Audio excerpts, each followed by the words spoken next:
Hi friends, this is Mary again from the Magic Apothecary, coming to you from Brooklyn, New York on my podcast.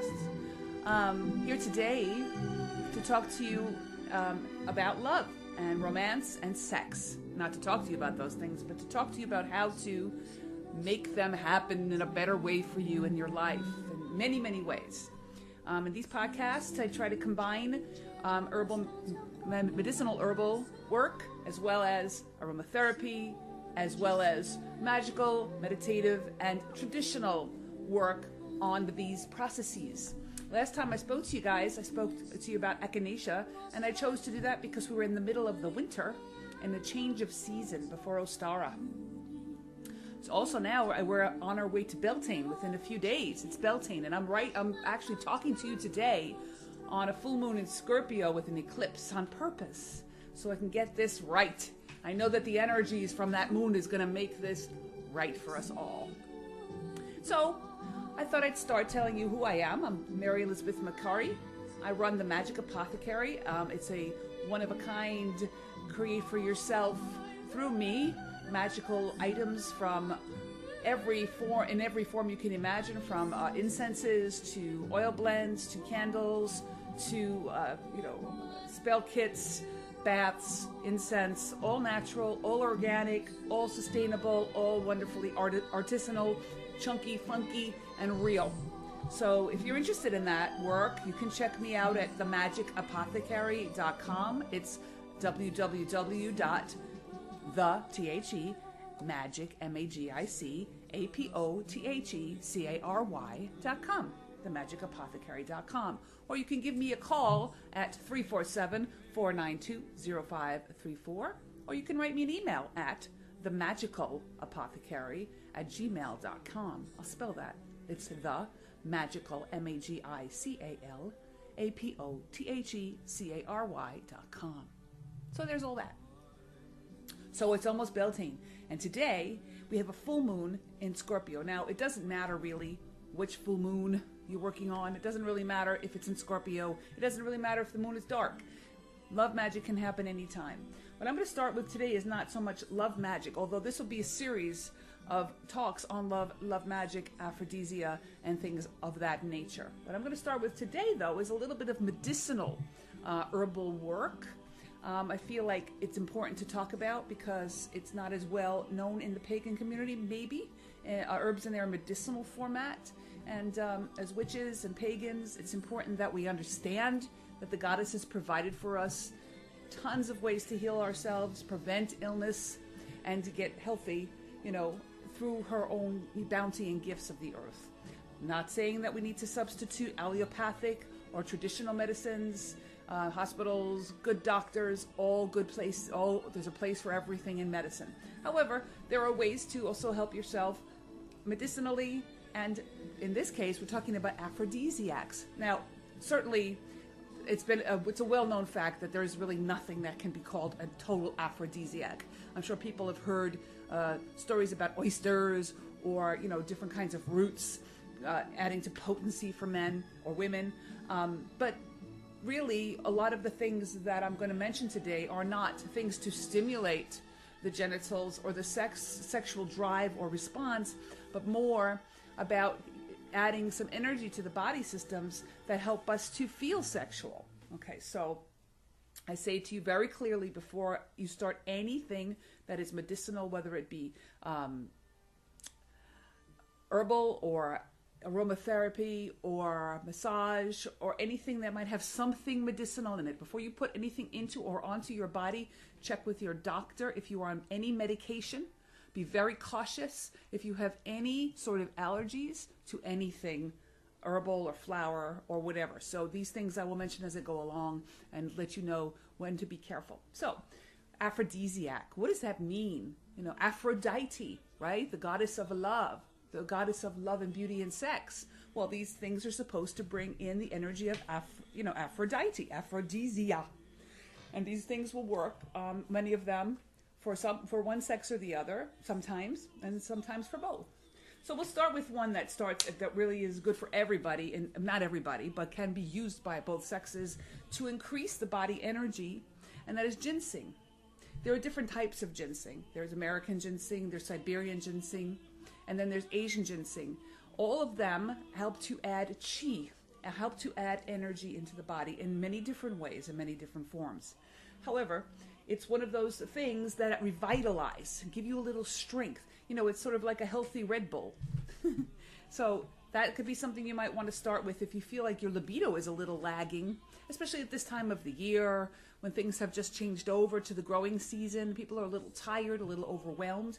So ginseng, if you can tolerate that, and if you are in a state where your body will accept that, maybe something you'd want to try.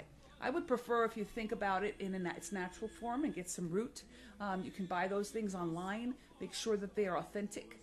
Places like Star West Botanicals and Rose Mountain Herbs, or Mountain Rose Herbs online can aid in finding the most organic, good, high-quality thing you can find. There are also local growers, and I just met one recently, and they're setting up a website. As soon as that's available, I'll talk to you guys about that. Okay, so we're going to talk about that. So horny goat weed is the next one. I know it sounds funny. Horny goats. Well, people noticed in the past that their goats were chewing on a little bit of grass, and that weed made them horny. Ha! Thus, horny goat weed. It's actually an Asian herb, a Chinese herb, which has a different name, but we won't find it necessarily under the Chinese name, so I'll just tell you it's horny goat weed, and that can be bought online as well, in bulk and as an herb. Sometimes you can find it in pills. You can take a tea. You can use it in a lot of different ways. However, horny goat weed can be considered a vasodilator. What it does is bring blood all over the body. It opens the vasosystem, the circulatory system, and it moves blood to places that they weren't getting. So if you have high blood pressure, if you're on blood pressure medication, or if you have any kind of beta blocker, it's already a vasodilator, any kind of vasodilator, aspirin therapy. If you're on any kind of a blood thinner, stay away from horny goat weed unless you discuss it with your doctor. So you can make an infusion of horny goat weed. You can just make an overnight tea, and I'm going to discuss how to do that in a future broadcast. So if you want to find out about how to make an infusion online, you can do that by Googling how to make an herbal infusion. There's tons of videos on YouTube, but I'll talk you through it as well in a future part of this series on love and lust. So horny goat weed can be made into an infusion, as can ginseng, our tea, as can ginseng, or it can be taken in powdered format, and it can be taken on a daily basis to increase libido over a long period of time. And this goes for men and women. Or you can try to take it just before a sexual act and see if it enhances your feeling. I have tried this, and not for myself, but I have done this with a partner, and they report that they feel a lot more tingling in the genital area. So a lot more blood flow, like it was an arm that fell asleep that was coming back to life. So that's not, I don't know if that's a good thing or a bad thing, but the blood flow was there. I can report for a fact that it worked. So there is that.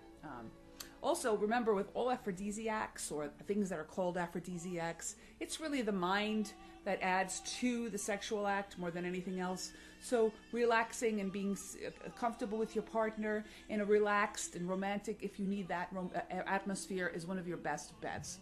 Horny goat weed can be taken by men and by women. Okay. L-arginine. This is a vitamin, or not a vitamin. It's an amino acid. So a lot of people take L-arginine.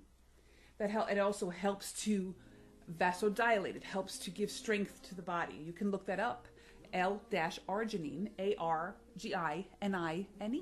So that could be part of your way of revitalizing your body. Using amino acids is a way to do that. Here's the one that's like the biggest one everybody knows about. It's called damiana, D-A-M-I-A-N-A. I will be, in the next podcast, discussing how these things correlate to magic. But for now, we're just doing medicine for these 10 minutes or 15 minutes here. So damiana, it's a Mexican herb, and it's also native to the southern United States. And it's been widely used as an aphrodisiac for men and women for a long time, centuries. What damiana actually is a sort of relaxant. It works in the same way that marijuana works. very similar to cannabis in its way of opening up the mind, relaxing the body so that you can feel sexual. Okay, so that is how that works. And I've tried, it's pleasant and it does work. It makes you relax. It's like having a very good drink, a nice drink, and it makes you open up to romance and love in a nice way. It's not very strong, but it is very helpful.